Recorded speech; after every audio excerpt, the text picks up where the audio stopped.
The culture of coffee that I gravitate to is one that is creating something for somebody to enjoy.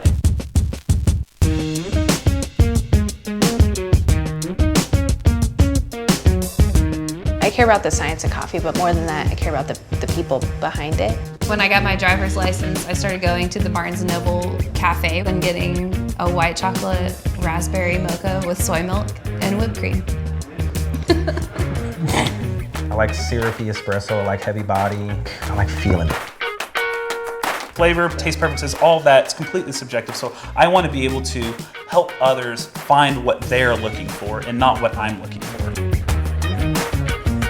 It shouldn't just be like the baristas are the gatekeepers and the only people who can make a good cup of coffee. No, anybody can.